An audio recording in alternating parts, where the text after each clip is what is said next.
আজ দেশে ফিরছেন মুস্তাফিজুর রহমান, আর দেশে ফিরেই যোগ দিবেন দলের সঙ্গে। তবে জিম্বাবুয়ের বিপক্ষে প্রথম 3 ম্যাচ খেলবেন না তিনি। আর এ নিয়ে এক একজনের মত আর বিশ্লেষণ এক এক রকম। প্রত্যেকেরই নিজস্ব যুক্তি আছে। মুস্তাফিজ খেললে ভালো হতো, আইপিএল থেকে আরও বেশি শিখত, বিশ্বকাপে কাজে লাগতো, দেশ উপকৃত হতো।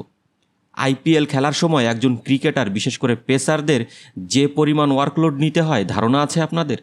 ম্যাচ শেষ করে সেদিন রাতে কিংবা ভোরে ফ্লাইট ধরা, তারপর আবার অনুশীলন, আবার ম্যাচ, এভাবে আইপিএলের শেষ পর্যন্ত কন্টিনিউ করলে মুস্তাফিজ যখন ক্লান্ত হয়ে যাবে কিংবা ইনজুরি হানা দিবে, তখন কি আপনারাই বলবেন না বিসিবি কেন তাকে কন্টিনিউ করালো, কেন তাকে দেশে নিয়ে আসলো না?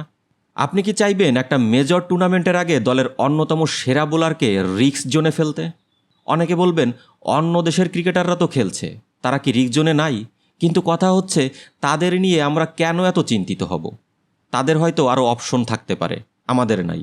এটাই বাস্তবতা। কেন নাই সেটা নিয়ে পরে আলোচনা করা যেতে পারে। 22শে মের মধ্যে সব ইংলিশ ক্রিকেটাররা ফিরে যাবেন। তারা কেউ আইপিএলের প্লে অফ খেলবেন না, বরং পাকিস্তানের বিপক্ষে হোম সিরিজ খেলবে। কারণ তারাও তাদের ক্রিকেটারদের নিয়ে কনসার্ন। বিশ্বকাপের আগে স্কোয়াডের সব ক্রিকেটার একসাথে থাকা, দলীয় পরিকল্পনায় অংশ নেয়া, সে অনুযায়ী নিজস্ব প্ল্যানিং, ট্রেনিং, এগুলো খুবই ইম্পর্ট্যান্ট। সেটা সংশ্লিষ্ট বোর্ড বুঝে। আমি আপনি কতটা বুঝি তা জানি না। অনেকে মুস্তাফিজের বাহানায় আইপিএল দেখছেন, এখন আর দেখার কারণ পাচ্ছেন না। সেটা আপনার ব্যক্তিগত সমস্যা। তার জন্য একটা দল কেন পস্তাবে?